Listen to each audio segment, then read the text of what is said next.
पहले पार्ट में हमने डिस्कस किया था ऑर्गेनाइजिंग स्ट्रेट लाइन कोड में। तो लो कोड को अगर हमने ऑर्गेनाइज शक्ल में लिखना है तो अभी लूप्स को डिस्कस करते हैं कि लूप्स किस तरह एक अप्रोप्रिएट तरीके से हमने लूप्स को हैंडल करना है। कि हम लूप्स एक्चुअली हम क्या वाइल लूप हम स्टार्ट में इसको टेस्ट करते हैं, डू वाइल लूप जो हमारे पास आता है उसको एंड में टेस्ट करते हैं, और ये एक्चुअली हम काउंटिंग के लिए इस्तेमाल करते हैं। तो समटाइम प्रेफर्ड और while since all loop control code is in one place. कभी कभार हम एब्यूसिव इस तरह तरीके से लिख लेते हैं कि जिस तरह फॉर लूप में हमने सब कुछ खिचड़ी मचाई है, हर एक जगह सारी लूप के अंदर ही सब कुछ लिखा है।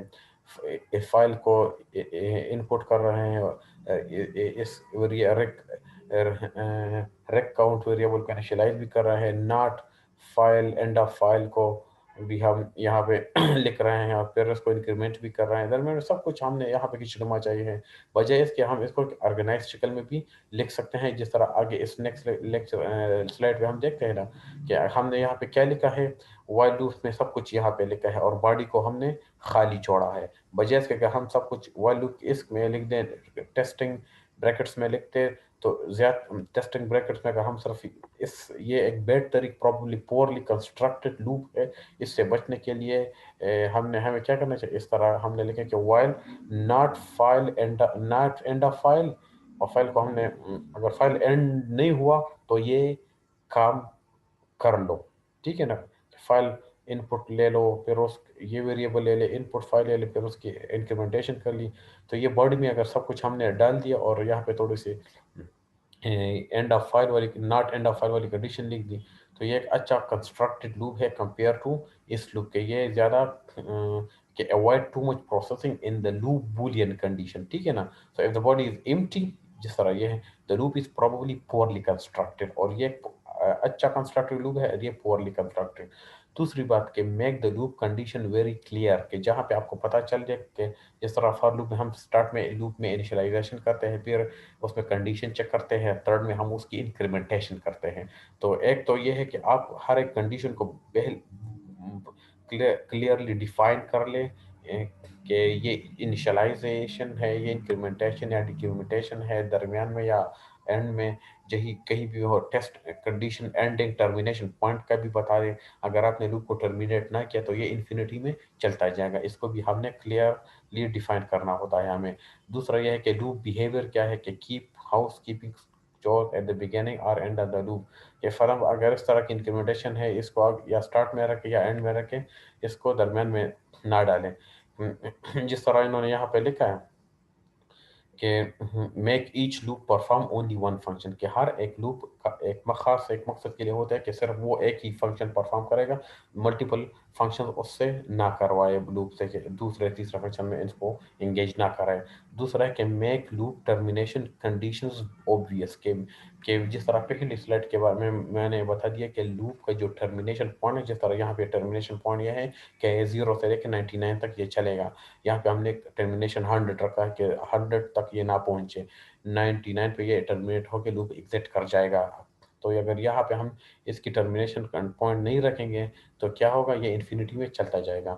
तो यहाँ पे ये है कि आई को हमने जीरो इनिशियलाइज किया है, जीरो लेस देन 100, ये एक दफ़ा हो जाएगा कम, फिर इंक्रीमेंट हो जाएगा, 1 हो जाएगा, 1 लेस देन 100, इंटेल ये 99 तक जब पहुंच जाएंगे तो 0 से 99 तक ये लूप एग्जीक्यूट होता जाएगा 100 टाइम्स। जब 99 100 बन जाएगा, 100 is less than 100, no the condition is false, so exit कर जाएगा। तो don't fool around with go to the breaks और कंटिन्यूस इफ पॉसिबल। इसमें इस तरह की स्टेटमेंट की ज़रूरत नहीं है, बस सिंपल एक खास मकसद के लिए एक ही स्टेटमेंट को हम करना चाहते हैं। एक फंक्शन को हम 10 दफ़ा, 20 दफ़ा, 50 दफ़ा या 100 दफ़ा, जिस दफ़ा भी हम इसको करना चाहते हैं, ये हम इसमें वो लिख लेते हैं। ठीक है ना। तो ये लूप का बिहेवियर आपके पता चला। अब इसके बाद हम एक दूसरी ये चीज़ है कि लूप का avoid code that depends on the loop index final value, कि उस लूप के अवॉइड कर जो वेरिएबल का जो एड्रेस है ना उस पे वो उसका डिपेंडेंसी हो, उसको instead copy to another variable. तो उसकी वैल्यू अगर कि किसी वेरिएबल के एड्रेस पे उसका डिपेंडेंट हो तो फिर उस वेरिएबल में जो वैल्यू पड़ी है वो किसी दूसरे डेमी वेरिएबल में आप कॉपी कर लीजिए। जैसे हमें बताया कि if I is equal to zero initialise किया, I is less than max records कोई नंबर वगैरह होगा जहाँ उसके टर्मिनेशन पॉइंट है। तो इफ एंट्री ऑफ आई, अगर ये जीरो है, zero is equal to target, target के बराबर है तो ब्रेक कर लो, इससे बस निकल जाओ। अगर इसके बराबर नहीं है तो इंक्रीमेंट कर लो, फिर चेक करते जाओ, करते करते जाओ। जब वो टारगेट के बराबर हो जाए ब्रेक कर लो, फिर यहाँ इफ में वो आ जाएगा। फिर टारगेट के बराबर है तो if I is less than max records, अगर उसके कंडीशन ये ट्रू होता है तो एंट्री ऑफ आई में न्यू वैल्यू फिर आपने डालने होते हैं। तो फिर आप क्या न्यू वैल्यू में उसको इसमें स्वैप कर रहे हैं। तो कहने का मतलब ये है कि avoid that code which depends on the loop index final value, instead copy to another value, उसमें फिर आप इसको कॉपी कर लें। ठीक है ना, तो इसको भी अवॉइड करना चाहिए। तो और दूसरा ये है कि ब्रेक और कंटिन्यू का हम इस्तेमाल कर सकते हैं। कोई स्टेटमेंट अगर आपने एग्जीक्यूट करता है उसमें 10 लाइंस ऑफ कोड है, तो केस जिस तरह केस में हम ब्रेक को एग्जीक्यूट करते हैं कि एक केस का एक कंडीशन आपने उसने दो एक स्टेटमेंट एग्जीक्यूट कर दिया, उसके बाद उसको एग्जीक्यूट करने की ज़रूरत नहीं है कंपाइलर को, तो आप वहाँ पे स्टॉप कर लेते हैं, ब्रेक लगा लेते हैं और डायरेक्ट वो एग्जिट कर जाता है। और कंटिन्यू का मतलब है कि आप ब्रेक के अगेंस्ट है, और स्टेटमेंट भी कंपाइलर ने देखने होते हैं। So use break and continue with cautions के साथ आपने उसको लिखे। और be aware of a loop with a lot of breaks scattered in it। ज़्यादातर ब्रेक स्टेटमेंट्स वगैरह आप लगाएंगे तो वो ज़्यादा अनक्लियर थिंकिंग बन जाएगा आपके लॉजिक का, आपके कोड का।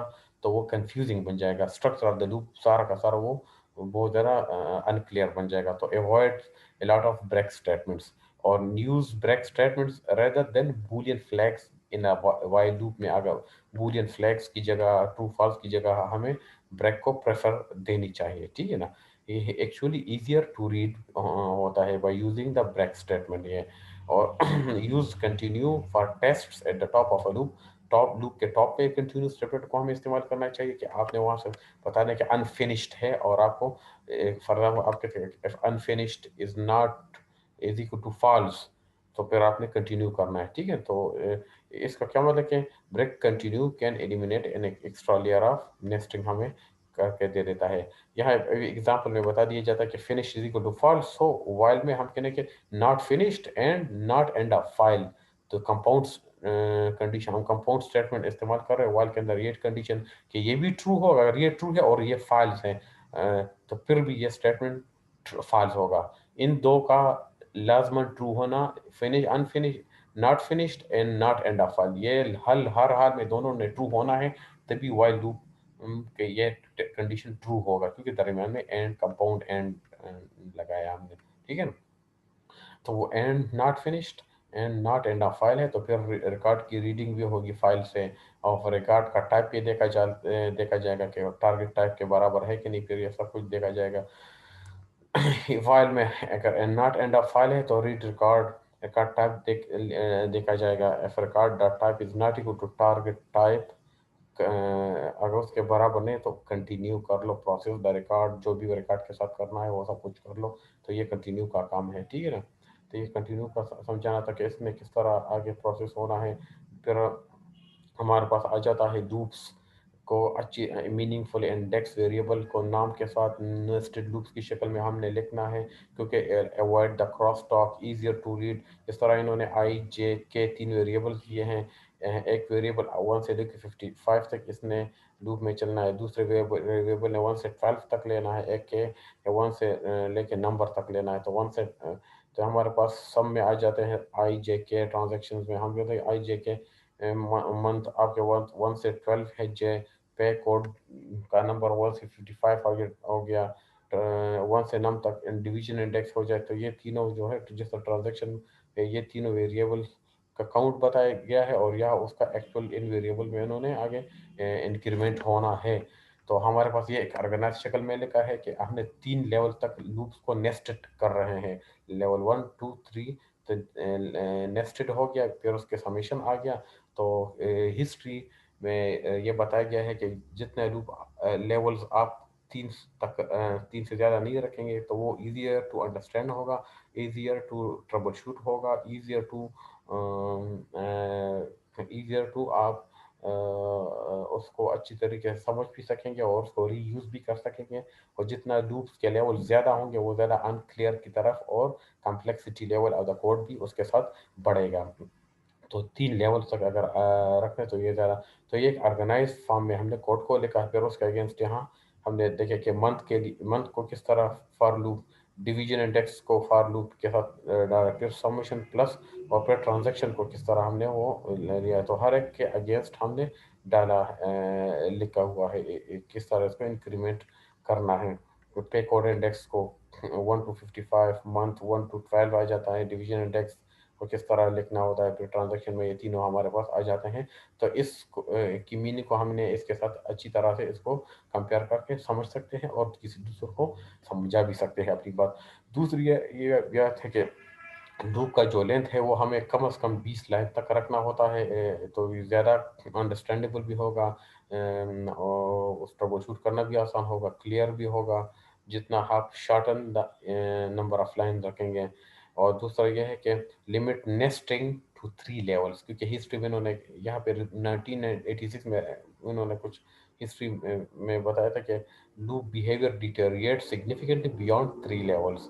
तो खैर अभी तो आजकल तो दौर में 2020 में तो 3 लेवल्स नहीं, अगर 50 लेवल तक भी रखेंगे तो कोई इतना इशू नहीं है, और उस टाइम पे उन्होंने ये प्रेडिक्ट किया था। अभी भी अगर आप जितना कम रखेंगे, बेशक 3 लेवल नहीं, हाँ, कुछ और थ्रेशोल्ड इसका बढ़ चुका होगा 30 लेवल तक, 40 लेवल तक, 80 लेवल तक, 10 लेवल तक जो भी है, थ्रेशोल्ड 3 से बढ़ चुका होगा, मगर फिर भी टेक्नोलॉजी की इवोल्यूशन के साथ, मगर फिर भी यहाँ नेस्टिंग का बताया कि जितना कम से कम रखेंगे उतना वो अच्छा ऑप्टिमाइज शक्ल में कोड होगा।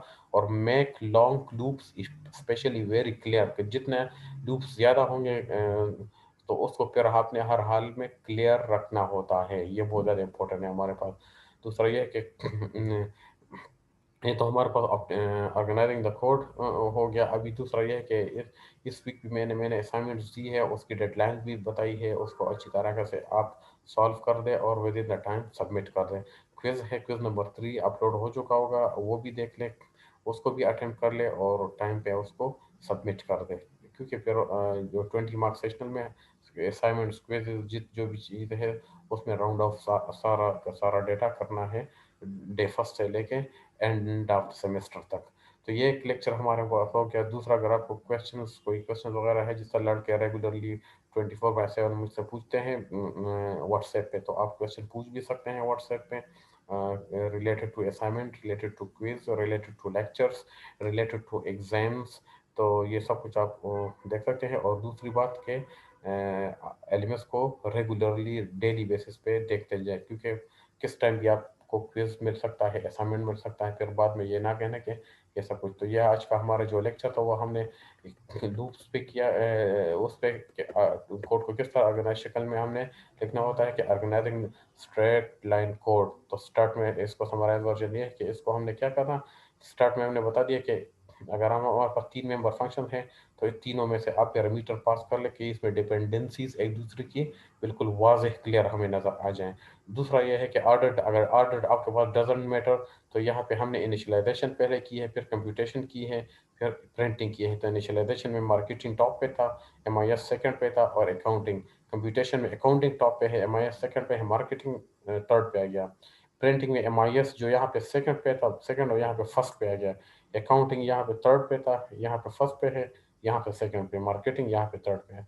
तो अगर ऑर्डर डजंट मैटर, फिर आप लिख सकते हैं। अगर ऑर्डर मैटर्स, फिर आपको ग्रुप्स में भी लिख सकते हैं, ग्रुप रिलेटेड कोड के एक मेंबर फंक्शन के तीनों यहाँ ग्रुप में क्या उसकी इनिशियलाइजेशन भी यहाँ पे हो, in init M I S, computation M I S, print M I S, initialisation accounting, computation accounting, printing accounting, initial marketing, computer. तो ये सारे सारे ग्रुप्स में भी हम कर सकते हैं, ये भी हमारे पास क्लियर हो जाता है। वेरिएबल लाइफ टाइम, जितना हम स्पेस लाइफ टाइम कम रखेंगे तो more accurate picture of code हमें पता चलेगा, easier to view and understandable हमारे पास होगा। और वेरिएबल लाइफ टाइम क्या है, number of statement over which a variable is first reference and last reference, ये हमारे पास बन जाता है। कंडीशनल स्टेटमेंट्स के बारे में हम डिस्कशन की, कंडीशनल स्टेटमेंट को किस तरह हैंडल करना है। यहाँ पे सब कुछ खिचड़ी मचाई हुई है, तो इसको ऑर्गेनाइज शक्ल में अगर आपने लिखा तो एल्स को आपने यहाँ से उठा के यहाँ पे लिख दें, तो इस तरह की शक्ल में हो जाएगा। तो इसको अलहदा हमने लिखते हो, एल्स को अलहदा लिखते, ये ज़्यादा ऑर्गेनाइज शक्ल में हमारे पास आ जाता है। ठीक है ना, तो ये इंशाल्लाह आज का लेक्चर था। नेक्स्ट लेक्चर में फिर मुलाकात होगी। ओके, अल्लाह।